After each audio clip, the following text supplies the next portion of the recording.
أعوذ بالله من الشيطان الرجيم.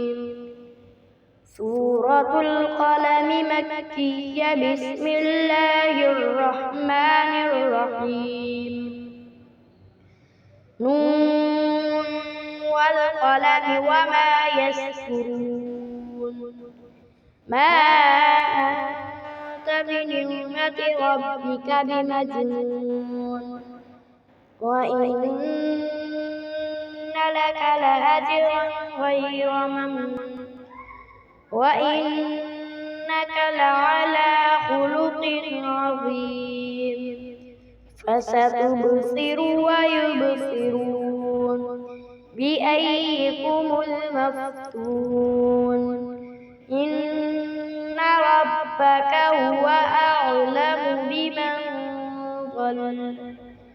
بمن ضل عن سبيله وهو أعلم بالمهتدين.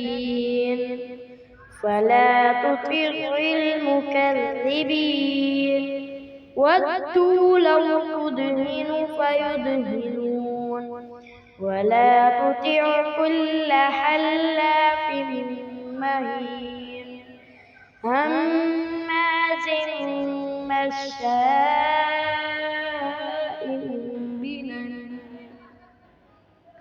مناع للخير معتد أثيم. عتل بعد ذلك زنيم. أن كان ذا مال وبنين. إذا تتلى عليه آياتنا قال أساطير الأولين. سنسمه على الخرطوم.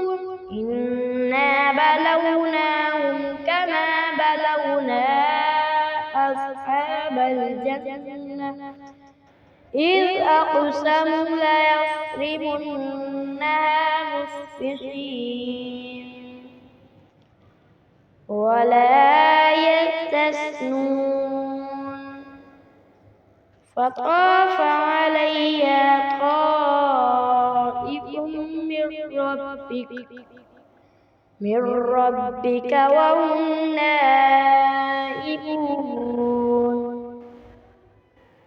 فأصبحت كالصريم. فتنادوا مصبحين أن اغدوا على حرثكم إن كنتم صارمين. فانطلقوا وهم يتخافتون ألا يدخلنها اليوم عليكم مسكين. وغدوا على حرد قادرين. فلما رأوها قالوا إنا لضالون بل نحن محرومون. قال أوسطهم ألم أقل لكم لولا تسبحون. قالوا سبحان ربنا إنا كنا ظالمين.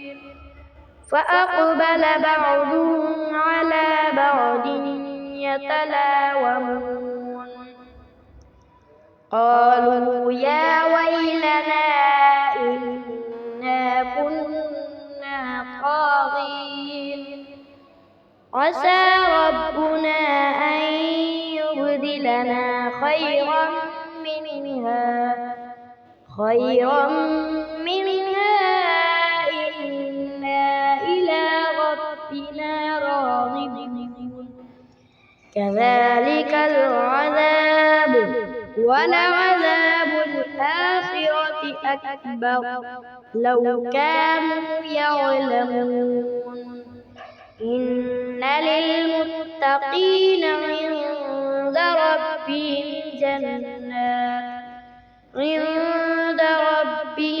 جنات النعيم.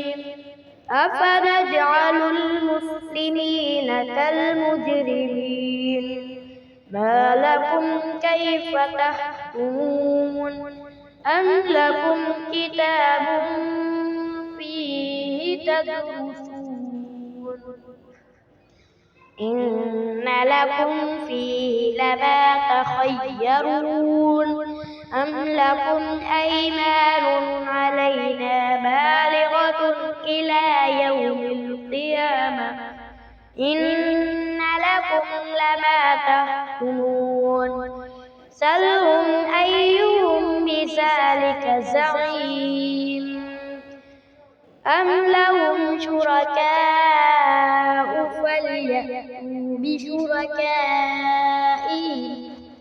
فليأتوا بشركائهم إن كانوا صادقين يوم يكشف عن ساق ويدعون إلى السجود فلا يستطيعون خاشعة أبصارهم ترهقهم ذلة وقد كانوا يدعون إلى السجود وهم سالمون فذرني ومن يكذب بهذا الحديث سنستدرجهم من حيث لا يعلمون أملي لهم إن كيدي متين أم تسألهم أجرا فهم من مغرم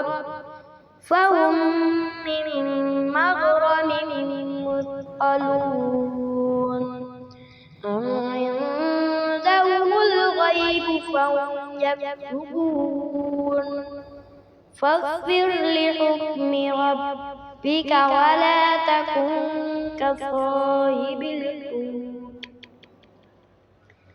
إذ نادى وهو مكذوب لولا أن تداركه نعمة من ربه لنبذ بالعراء وهو مذموم فاجتباه ربه فجعله من الصالحين وإن يكاد الذين كفروا ليزلقونك بأبصارهم لما سمعوا الذكر ويقولون إنه لمجنون وما هو إلا ذكر للعالمين